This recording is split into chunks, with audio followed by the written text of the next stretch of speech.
가톨릭 교리서 92번째 1842항. 우리는 신앙으로서 하느님을 믿고 하느님께서 우리에게 계시하신 것과 거룩한 교회가 우리에게 믿으라고 제시하는 것은 모든 것을 믿는다.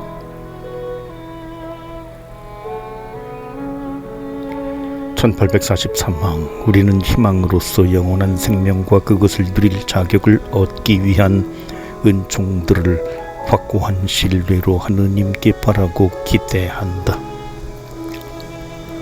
1844항 우리는 사랑으로서 하느님을 모든 것 위에 사랑하고 하느님을 사랑하기 때문에 이웃을 우리 자신과 같이 사랑한다.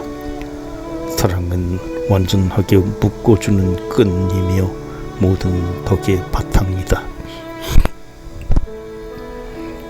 1845항 그리스도인들이 받는 성령의 7가지 선물은 지혜, 통찰, 의견, 용기, 지식, 공경과 하느님에 대한 경외이다. 제8절 죄.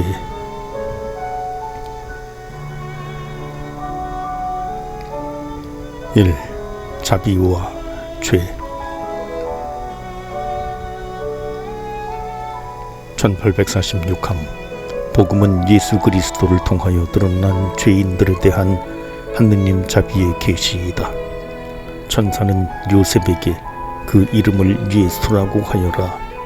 그분께서 당신 백성을 죄에서 구원하실 것이다. 일러준다. 성령의 성사인 성체성사도 마찬가지이다. 이는 죄를 용서해 주려고 많은 사람을 위하여 흘리는 내 계약의 피다.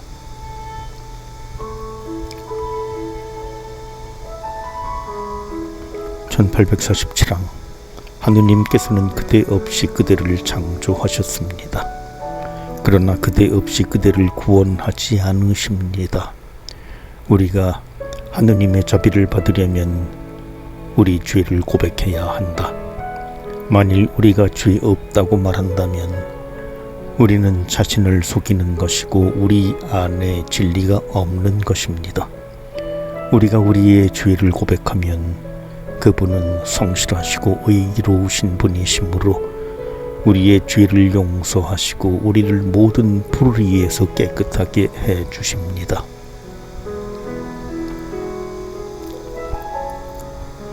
(1848항) 바오로 사도가 확언하는 바와 같이 죄가 많아진 그곳에 은총이 충만히 내렸다. 그러나 은총이 그 작용을 하기 위해서는 먼저 죄를 드러내야 한다. 그때 비로소 은총은 우리 마음을 회개시켜 예수 그리스도로 말미암아 우리를 영원한 생명을 가져다 주는 의로움으로 지배하게 한다.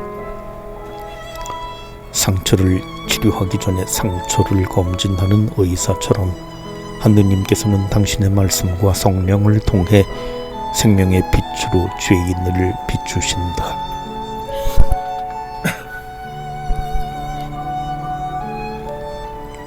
회개는 죄에 대한 자각을 요구한다. 회개는 그 자체로 양심의 내적인 판단을 내포하고 있다. 회개는 진리의 영이 사람의 가장 깊은 마음 속에서 활동하시는 증거이며 동시에 은총과 사랑의 새로운 선물이 시작됨을 뜻한다.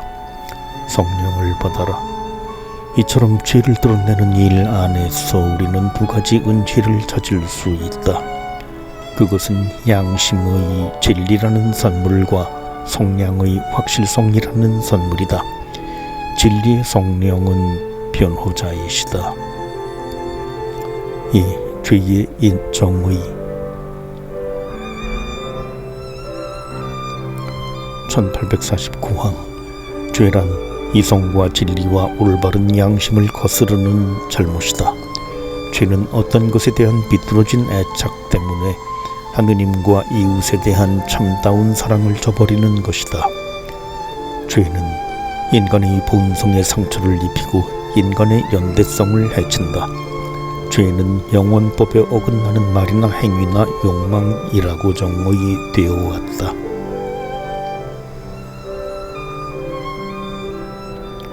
1850방 죄는 하느님에 대한 모욕이다.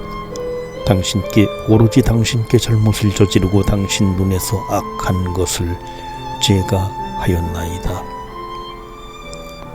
죄는 우리에 대한 하느님의 사랑을 거슬러 맞서며 우리 마음을 하느님에게서 다른 곳으로 돌리게 한다. 최초의 죄와 마찬가지로 죄는 선과 악을 알고 규정하는 하느님처럼 되겠다는 헛된 의지로 하느님께 복종하지 않고 반항하는 것이다. 그러므로 죄는 하느님을 업신여기고 자기를 사랑하는 것이다. 죄는 교만스럽게도 자신을 이렇게 높이는 것이므로 구원을 이룩하신 예수님의 순명에 정반대되는 것이다.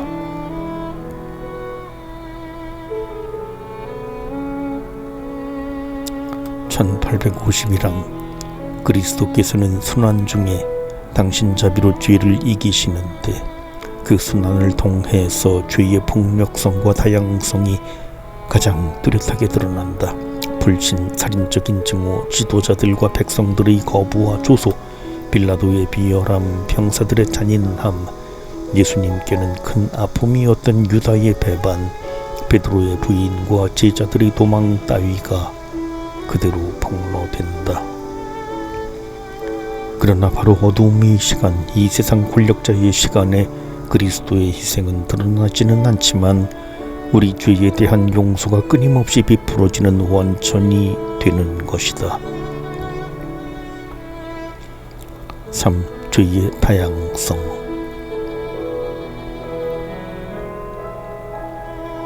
(1852항) 죄는 매우 다양하다. 성경은 여러 번 죄를 열거하고 있다. 갈라티아 신자들에게 보낸 서가는 육정의 행동을 성령의 열매와 대조한다. 육의 행실은 자명합니다.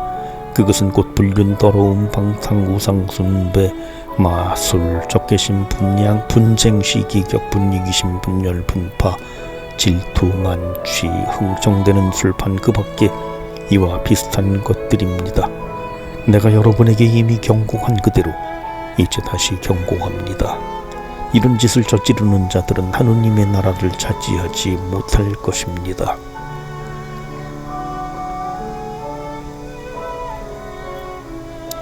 (1853항) 다른 모든 인간 행위와 마찬가지로 죄도 그 대상이나 과도함이나 부족함을 통해서 그 악과 대립되는 덕에 따라서 위반하는 계명에 따라서 구분할 수 있다.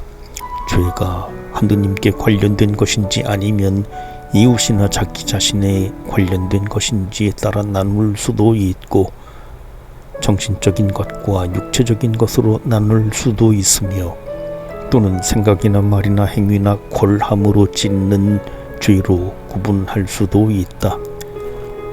주님의 가르침에 따르면 죄의 뿌리는 인간의 마음속에 그의 자유의지에 있는 것이다. 마음에서 나쁜 생각들, 살인, 간음, 불륜, 도둑질, 거짓 증언, 중상이 나온다. 이러한 것들이 사람을 더럽힌다.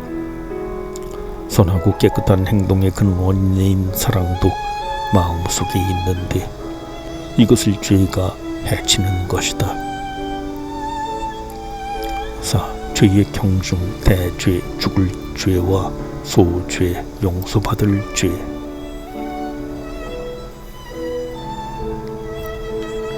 (1854항) 죄는 마땅히 그 경중에 따라 평가해야 한다. 이미 성경에서도 찾아볼 수 있는 죽을 죄와 용서받을 죄의 구별이 교회의 전승 안에서도 인정되었고 사람들의 경험도 이를 확증한다.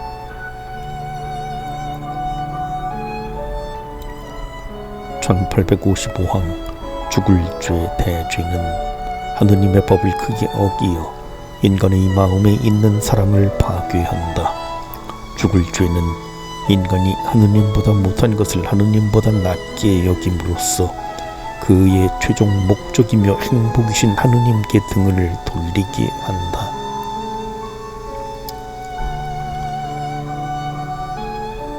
용서받을 제 수호죄는 사랑을 어기고 해치기는 하지만 사랑을 사라지게 하지는 않는다.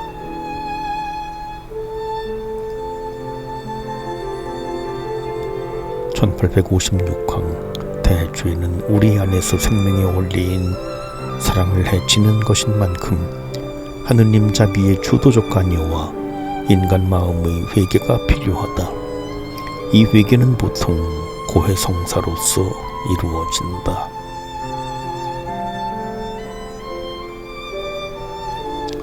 우리의 의지가 우리를 최종 목적을 향하도록 하는 사랑에 근본적으로 반대되는 것을 향해 나아갈 때 죄는 하느님 모독이나 거짓 맹세와 같이 하느님에 대한 사랑을 어기는 것이거나 살인이나 간통같이 이웃에 대한 사랑을 어기는 것이거나 간에 그 대상 자체를 통해 대죄가 된다. 반면에 우리의 의지가 쓸데없는 말이라든가 비웃음 따위와 같이 그 자체로 무질서를 내포하기는 하지만 그래도 하느님에 대한 사랑이나 이웃에 대한 사랑에 어긋나지는 않을 때 그런 죄는 소죄이다.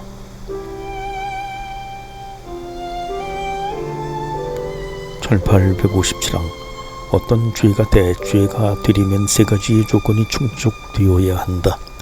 중대한 문제를 대상으로 하고 완전히 의식하면서 고의로 저지른 죄는 대죄이다.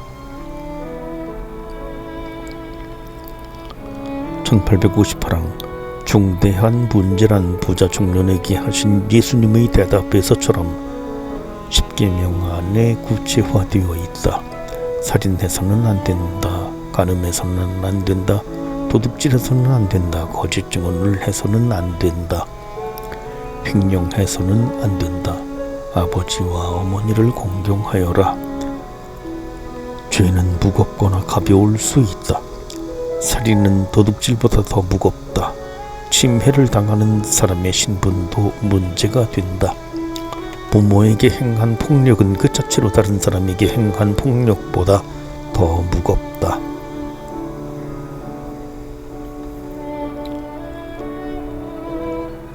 (1859항) 대죄가 되려면 완전한 의인식과 전적인 동의로서 저질러져야 한다. 대죄는 그 행위의 악한 성격과 그 행위가 하느님의 법을 거스른다는 사실에 대한 인식을 전제로 한다. 대죄는 또한 그것이 개인적인 선택이 될 만큼 충분히 고려한 동의를 나타낸다, 내포한다.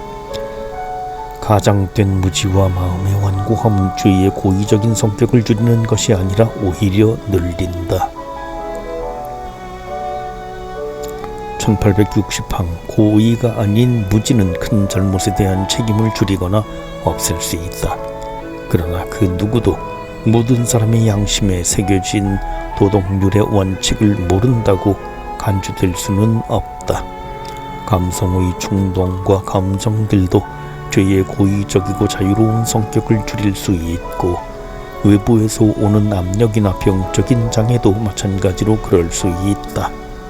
악의로 짓는 죄, 고의로 악을 선택하여 짓는 죄가 가장 무겁다.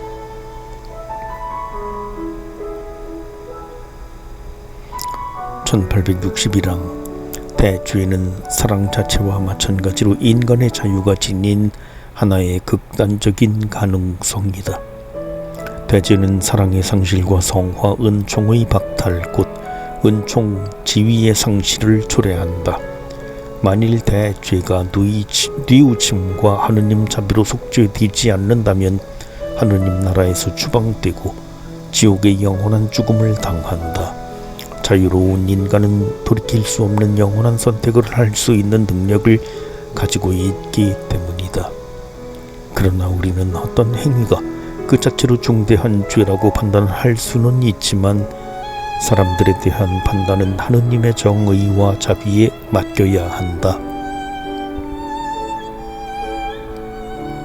(1862항) 가벼운 문제에 대해 도덕률이 정한 기준을 지키지 않거나 중대한 문제에 대해 노동요를 어겼지만 완전히 인식하지 못했거나 전적으로 동의하지 않는 경우에는 소죄가 된다. 1863방 소죄는 사랑을 약화시키고 세상 재물에 대하여 지나친 애착을 보이며 윤리적 선의 실천과 영혼의 진보를 방해하며 잠벌을 받게 한다. 고의로 짓고도 뉘우치지 않는 소죄는 점점 대죄를 지을 수 있게 한다. 그렇지만 소죄는 하느님과 맺은 계약을 파기하지는 않는다. 소죄는 하느님의 은총으로 인간적으로 속죄할 수 있다. 소죄는 성화 은총, 하느님과 이루는 친교, 사랑과 영원한 행복을 박탈하지는 않는다.